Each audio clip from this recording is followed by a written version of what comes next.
po bato balobaka na bango kaka pamba ndenge wana koyoka ke o remise et reprise bamusu bakoloba ke o incarnation il dit seulement incarnation bien azo koloba kaka mais il n'a pas vu, il n'a pas vécu.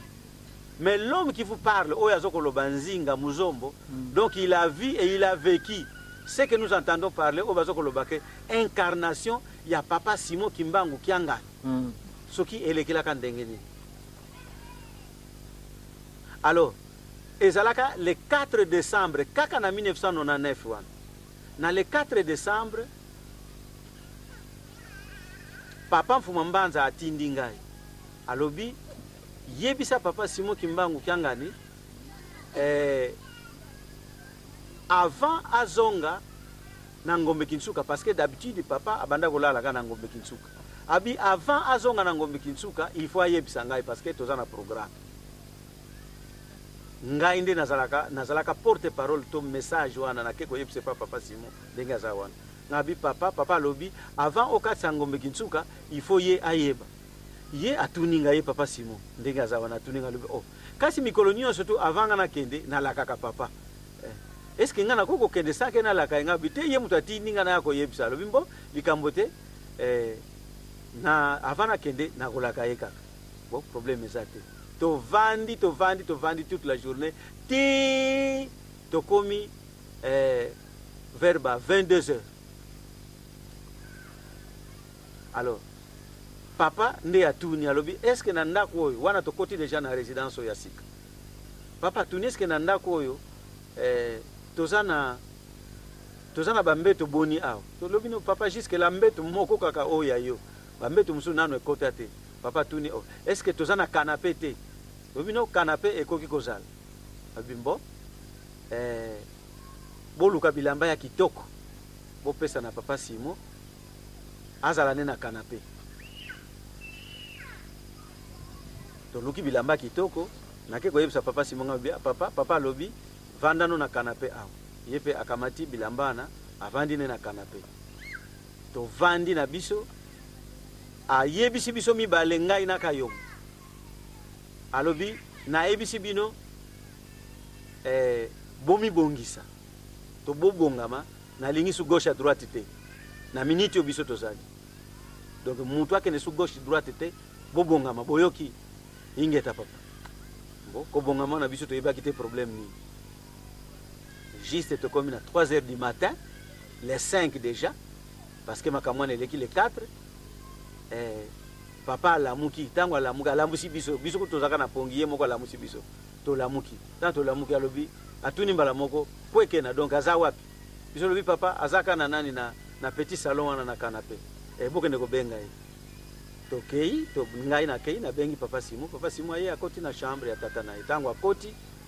na mbala moko atuni nani bina bakidi bio yepe andimi kaka ingeta papa pardon papa mbala moko akekozwa fongola ne ya mozole parce que bami pesela ye yango depuis na 96 makambo ezokoleka siko na 99 azui fongola tango azui fongola abimbo tango ekoki tokei biso mine papa Mfuma Mbanza papa Simon Kimbangu Kiangani papa Kayombo na ngai moko nazoloba aho tango tokei tokoti na mozole tant tokoti na mozole voilà na 3 heures du matin na 3 heures du matin tokoti na mozole tango tokoti na mozole toketika papa na place na ye parce que kuna na mozole ba place ezali mingi ba place soki okota ka mozole oyebi place yo papa atelemaka po place wana ezana makambo tango totiki ba papa bango mibale wana alors biso posa na biso kutu poto monaka déjà que il y a quelque chose qui ne va pas biso posa na biso to fongola mozole to bima mais papa alobi na biso to kota na se ya ba fleur alors to tiki bango kuna na podium kuna likolo esika koko Kimbangu azali biso to kiti na se mais to bimi libanda te kaka na mozole kaka na kati ya mozole to koti na se ya ba fleur donc to salela matoi me misute apesi condition to koti na se ya ba fleur tango to koti na se ya ba fleur nde kuna esika na bango bazalaki okoki komona te donc c'est et passation ya pouvoir nde ezalaki na tango nde tango papa soki akamataka eloko nini nakati banzembo toyokaka yango ke mokolo nga nazwaka bâton de pouvoir bino est ce que bozalaka mutu moko te azalaka biso tobombami nde tango tozokoyoka na matoi papa Mfuma Mbanza aza koloba na papa Simon Kimbangu Kiangani alobi banda mokolo ya lelo landanga papa journaliste banda mokolo ya lelo otikali susu mwana na ngai te me yo nde tata na ngai Vraiment. Alobi banda mokolo ya lelo yo otikali susu mwana na ngai te me yo nde tata na ngai ngai mwana yo nde tata mabota nyonso tu bakoya awa na nkamba epai na yo basali cérémonie na bango esili ya tata na mwana erekoki donc passation oyo tobengaka incarnation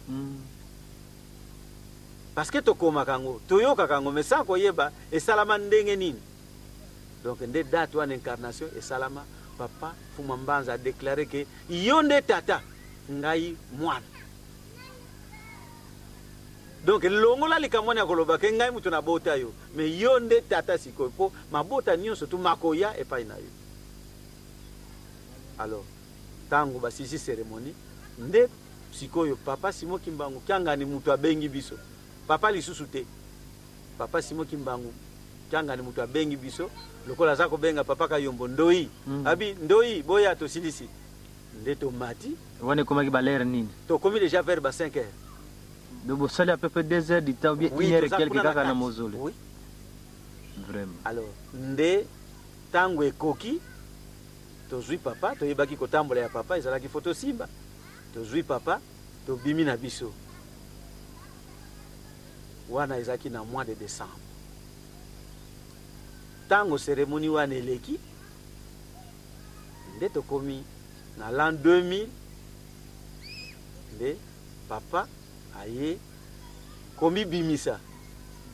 que voilà ngai nkolo iso papa aye kondima que le 25 décembre ezaka Noël na biso te mais Noël na biso le 25 mai voilà pona likambo etali passation ya pouvoir oyo ngai na vivre na miso nanga sans commentaire batu balobaka ke nzinga avant témoigner akendaka pa papa Simon bapesaka ye ba $100 kingali tupo akende ko témoigner jamais de la vie papa nazwa ke loko daire kutu nazaya wa suna ibite soki mukolo depuis na utana goma te aditi mukolo na su to kuta nte na bonzoto na papa mais na ibike to zana ye tango nyonso tu nazwa ka avocat te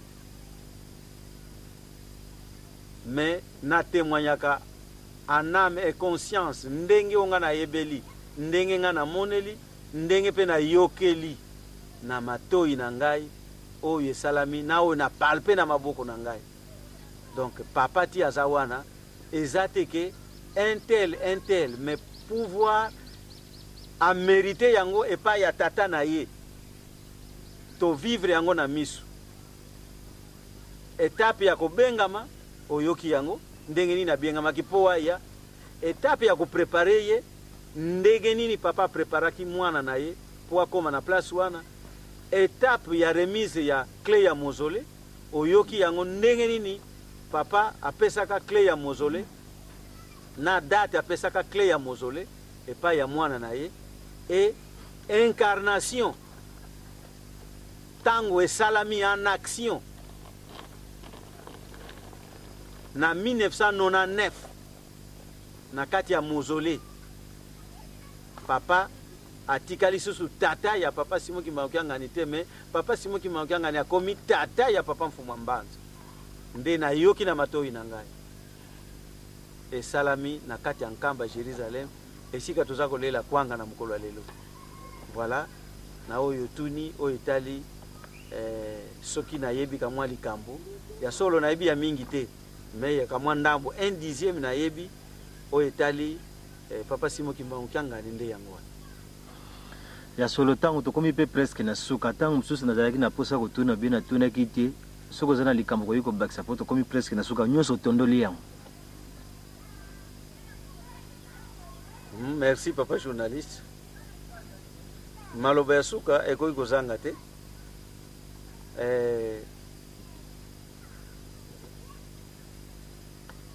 Biso totikali lokola ba témoin ya papa Dialunga na Kiangani pona ko témoigner cause juste yango wana toyebisaka na mokili mobimba na baoyo baza kolanda biso po toyebi ke bililingi ekotambola partout. To répétaka chaque fois likambo oyo ke likambo ya papa Simon Kimbangu ezali likambo ya kosalela ba commentaire te, ezali likambo ya kosalela soki ndenge ni toyokaka te. Pona nini na tango tosali témoignage soki ezali à l'encontre ya makambo na ye ya solo ekoyelaka biso pasi. Mais soki tozako sala témoignage na juste titre ndenge likambo ezaleli tokozwaka mapamboli na yango tozako senga na bandeko bazokolanda biso ke tolongola voûte bien ombre oyo eplanaka na bavisage na biso mpe na makanisi na biso po mosusu tolobaka ke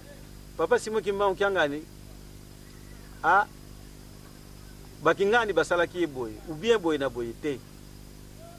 Mais likambo wana eza likambo eza bien planifié banda kobotama na ye banda kobokoma na ye emiyebanelaki depuis kala malgré